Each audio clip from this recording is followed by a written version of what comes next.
Welcome back to another episode of Full Circle with me, Onyx, and I want to continue the wizard's talk and kind of like what a wizard is or is not.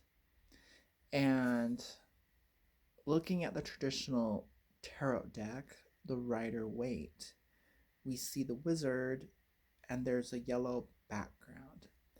And that background, yellow, represents the solar plex chakra.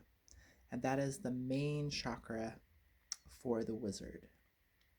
Because number one, the wizard's acts of magic are an act of willpower. It's through his will that forces are invoked. Every magical act of the wizard is willful. So the development and training of the will is the most important thing, really, for becoming a wizard or realizing you have that ability. So everyone has different temperaments, and some of us don't have a lot of willpower, and others are born with lots of willpower.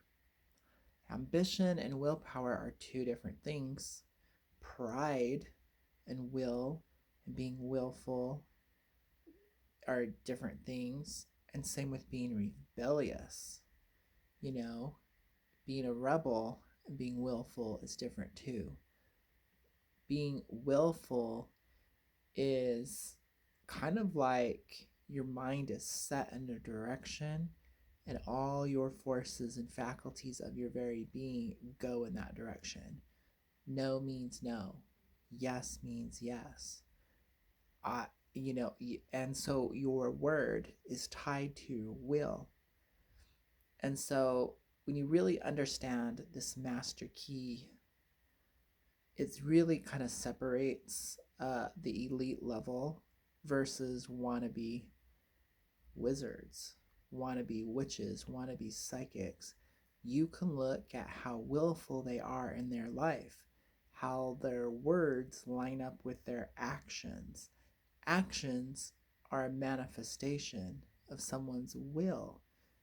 In spirituality, they talk about intentions, they talk about alignment, but we don't really hear the word will, like willpower. I'm wearing, I guess, my red hoodie, and I think red is a really great color to represent the willpower, the forcefulness of initiating change, initiating action. So, fire signs are loaded with willpower. Understanding where Mars, the Sun, and Jupiter are in your chart could explain some of what's going on with your willpower and your motivation, your drive.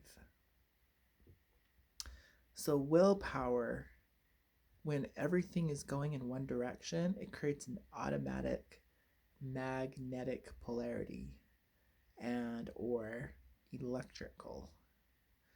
But I mean, that's on one level. The will itself is the wand. So we can just look at things symbolically. There's the wand and there's the chalice, or there's the sword and the chalice, which represents the feminine and masculine polarities. You're a master of both. Um, so the other half of the training of the will is being receptive, being a receiver. So you have to receive that higher guidance from your higher self or inner self. You have to be receptive to work with the powers that be.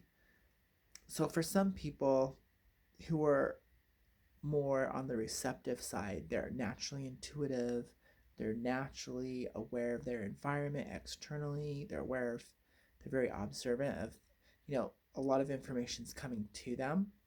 They might have a strong water aspect to them. The moon Cancer, Scorpio, Pisces energy, so Neptune. I don't know if I'd really include Pluto there because Pluto is kind of its own thing. It's its own. I consider Pluto dark energy, black matter, and other. I don't, but we can include it there. Sure, why not? Whatever. This is more just to give a suggestion, just to kind of. Your astrology chart is a great way to understand how your own elemental forces are working for or against you and where you need to balance that. So literally, that would probably be the greatest tool of a wizard is the astrology chart. Now, and see, I was using it to balance out the wizard. I was using it to understand the forces at play. And that's the key difference between like fortune telling and using the tools for magic or manipulation of forces to get what you want. Thy will be done, right? So, and that's a broad subject right there because depending upon what level you're playing the game of life at, you have different wants and needs, and you will use your will to get them. So at a very high state, those wants and needs aren't the same.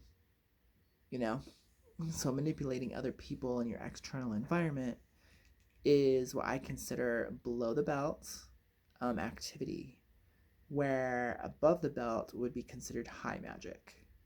That would be like ascension type practices, heavenly realms, angels, deities.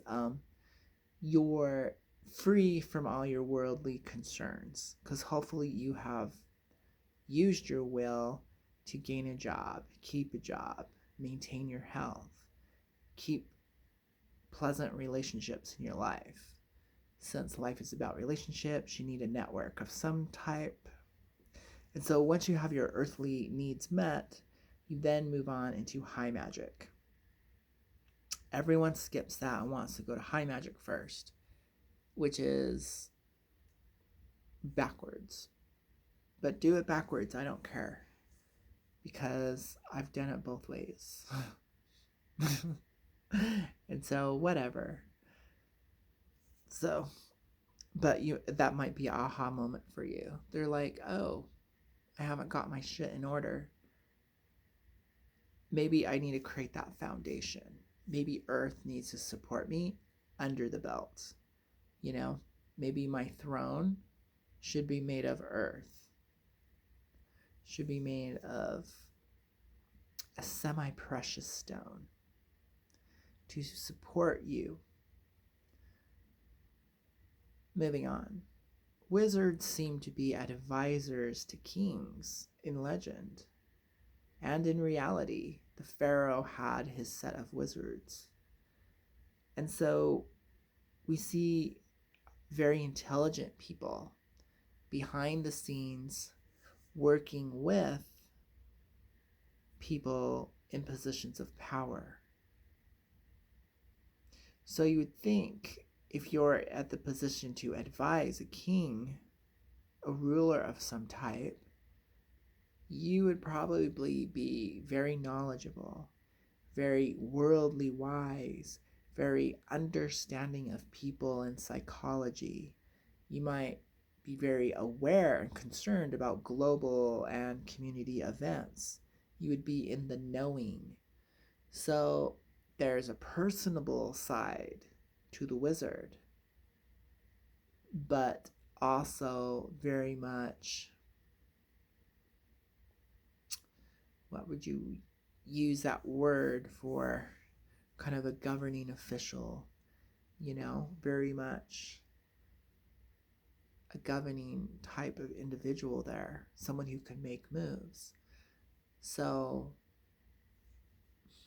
we also see wizards training the king in self-defense, in etiquette, in a variety of things that happen for the development of the boy to be king or the general to be king, however that is, in like King Arthur legend.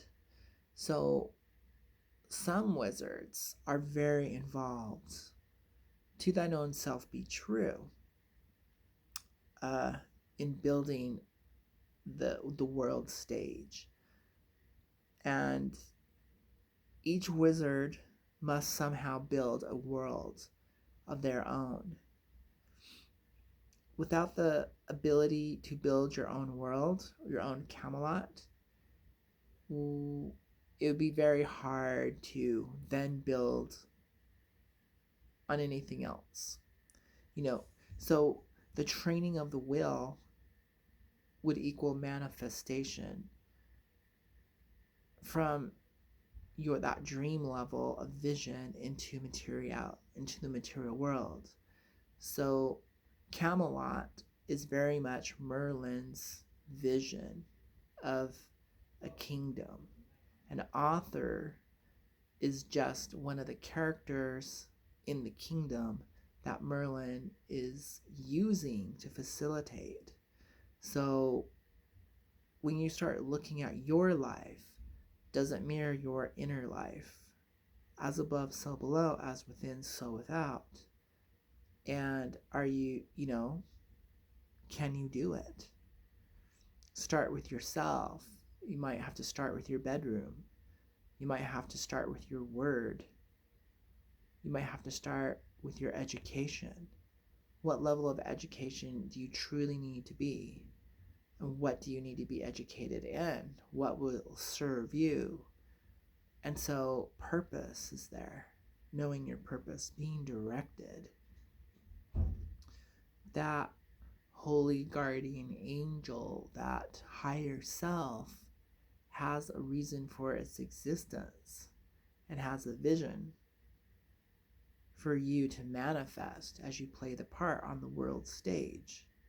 If you're out of alignment with that, you might want to get into alignment. So that would be taking care of all your worldly concerns within the time they need to be taken care of, because we do grow old, we do die.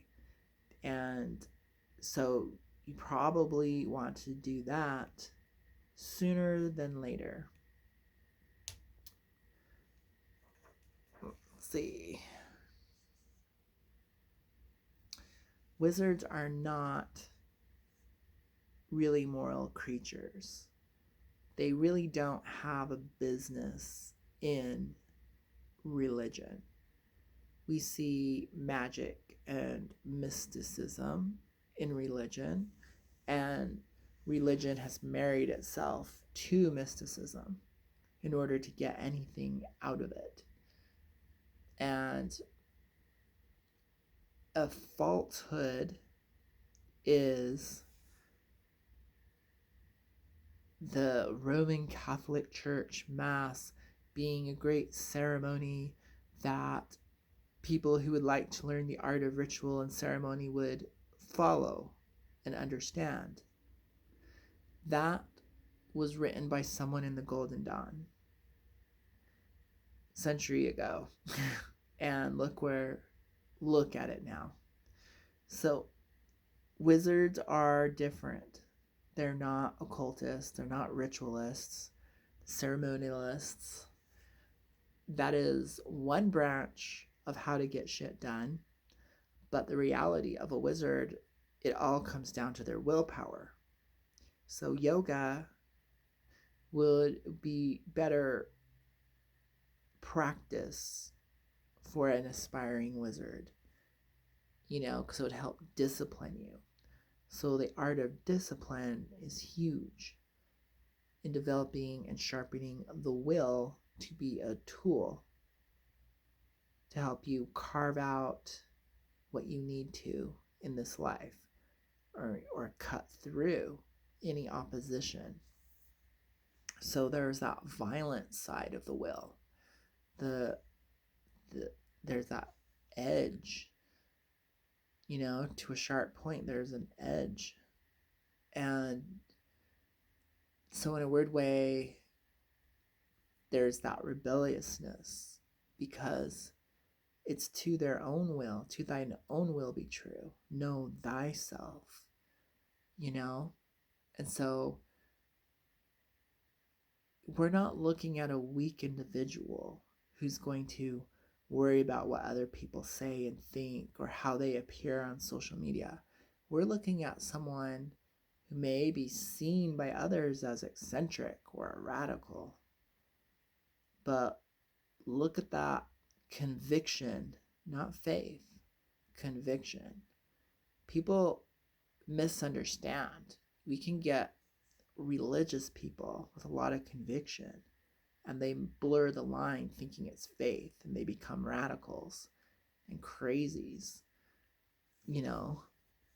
So wizards, I would say, may train in divination arts, but wizards aren't psychics. Wizards aren't what would you say? Yeah, I just say they're not psychics, they're not new agers, they're not channelers. But can they channel? Can they be psychic? The answer is yes. All towards a development of the will. So if they get stuck just doing cards, then they have specialized and they make great card readers. If they specialized and just do ritual magic, then I would say they're a ceremonial magician. So you could say they're wizards of the tarot deck or ceremonial mage, or they're now a psychic. So all of their powers and resources have been directed to one development art, one branch of the magical yoga system. But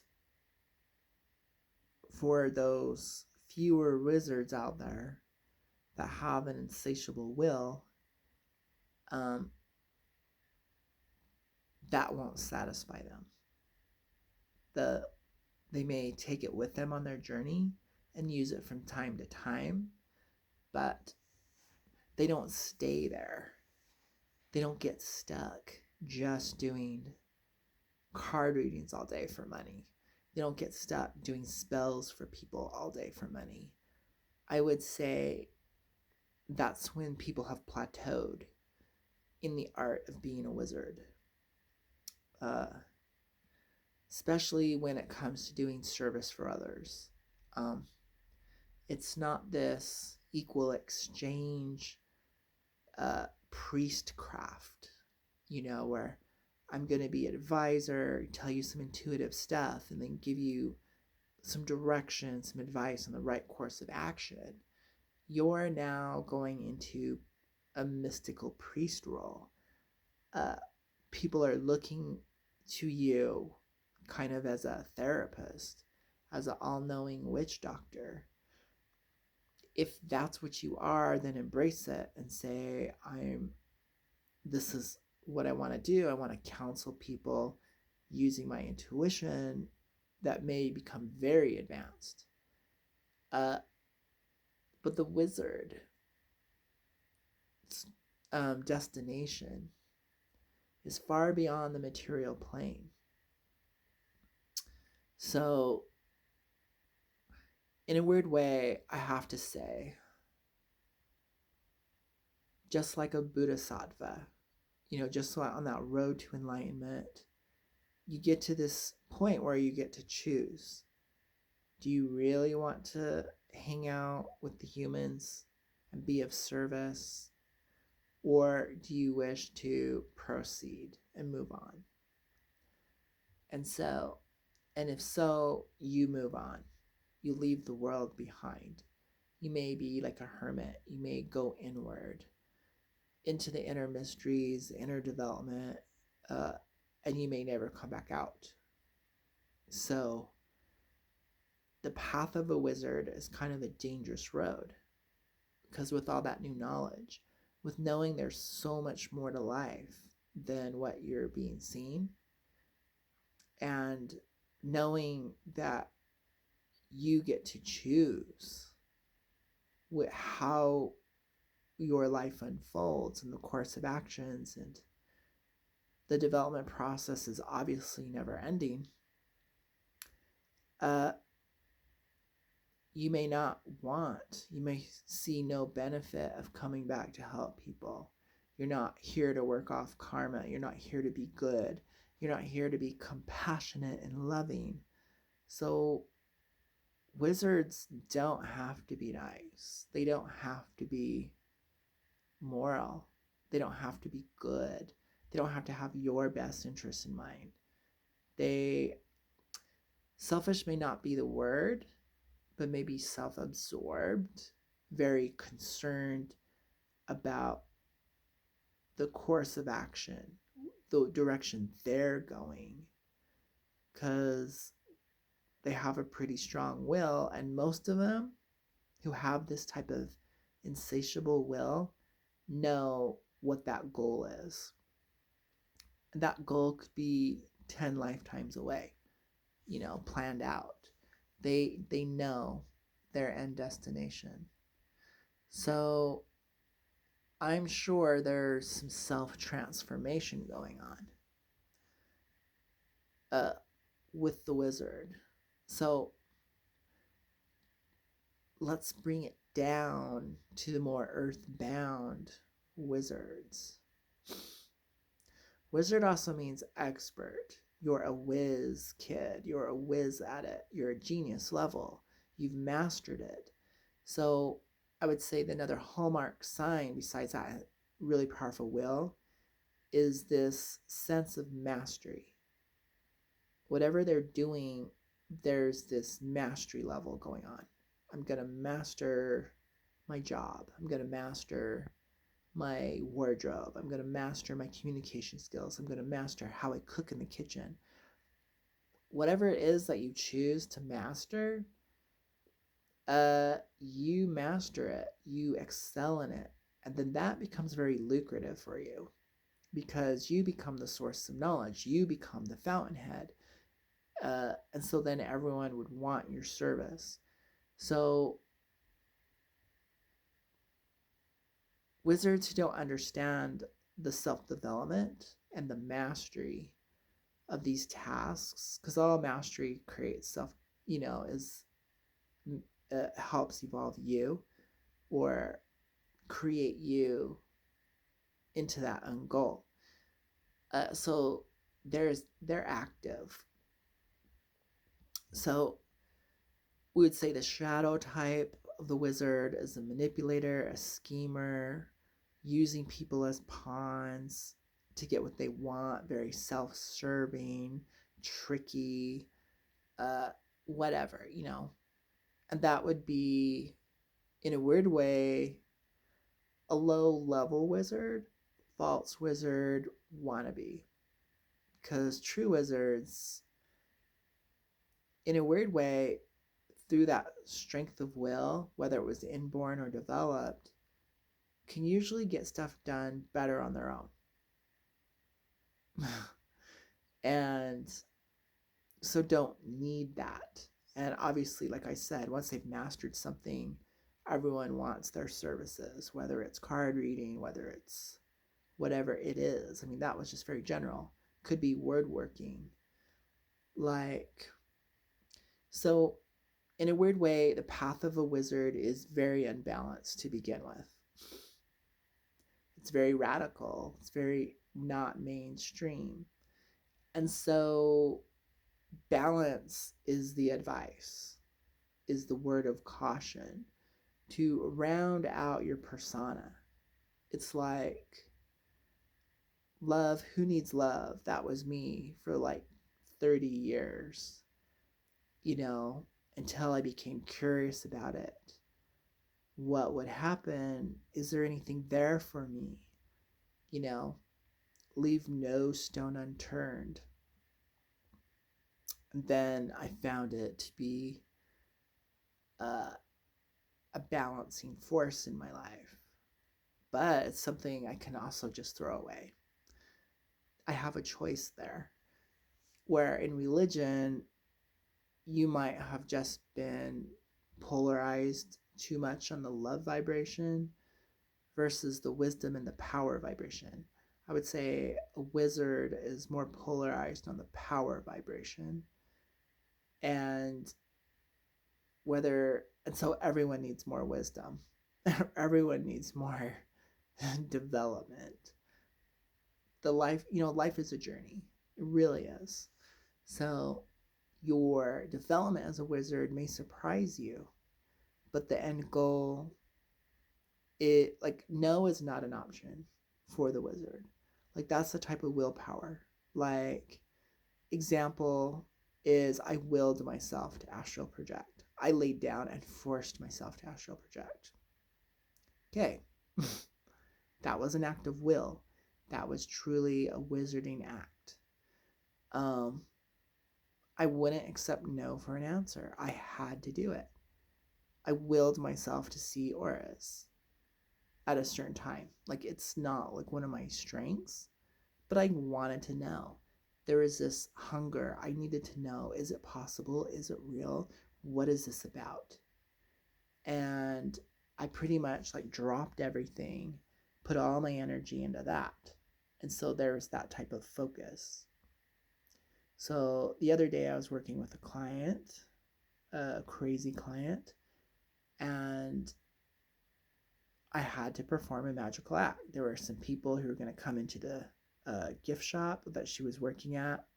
I paid a visit to her to see if she was all right. And while we were having a conversation, some customers wanted to come in. She started getting nervous and then, was slowing down the process. So with all that extra energy in the gift shop and with her energy and my power, I knew what I wanted. I reached forth my hand with in the blink of an eye, snap of a finger type, everything lined up. My willpower, my desire, and the energy was there.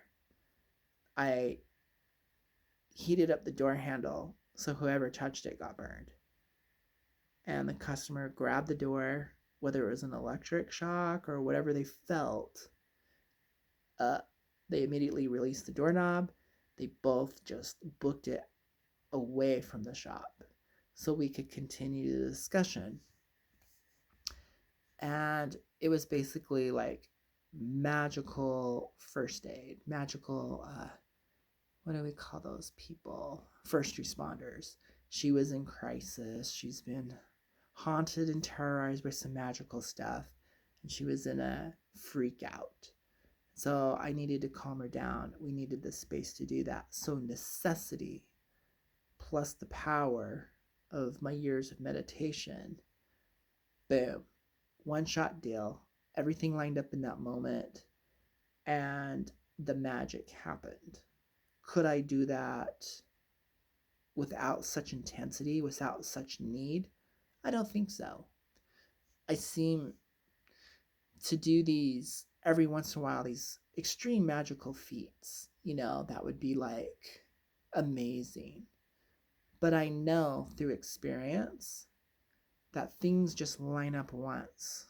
The intention, the willpower, uh, and then what's going on in the environment, the timing, everything just lines up like dominoes, and a magical thing happens that's, amazing.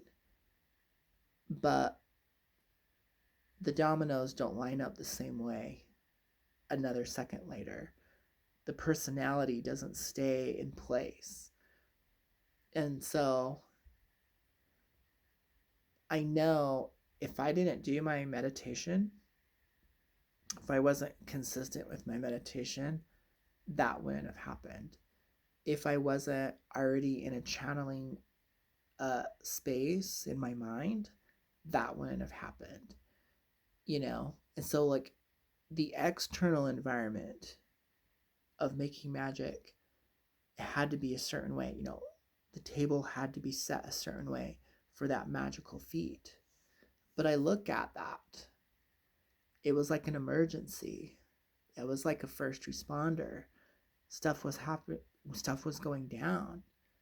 And on an intuitive, instinctual level, my mind, my body, my energy knew exactly what I wanted, and it happened. Boom. 1 second. No words, no candles, no ritual. It was just experience and understanding my own body and putting in the time, years of putting in the time of practicing, working with the forces daily for one moment in time. So it can be so the path of the wizard and its goals can be totally at odds with reality. Um, but it was worth it to me. It was a manifestation of like hard work that paid off. You know, like a gold medal. You train and train and train for your gold medal. Then all you get is a gold medal. And how many hours did you put in? So I would say that's the work. It's like, it's a lot of work. So you need a will and you need a goal that makes it passionate, enjoyable work. Like you live for it. So even though you sacrifice your life for it, it gives you life. You know, your life, you're full of life. You're full of curiosity. You're full of, you're living because you enjoy the work so much. Like that's what you choose to do with your life. That's what you sacrifice your time, your energy, your money, your wealth, your resources for. We're all going to die, but you sacrifice it for something, and it's that goal, that vision you have for yourself. And you invest all of your will into it, and that's what separates you from everyone else. That makes you a real wizard. And hopefully elite wizard. Don't settle for average. Go for, if you're going to be a wizard and you're going to gamble like that, go be an elite wizard. Be the best.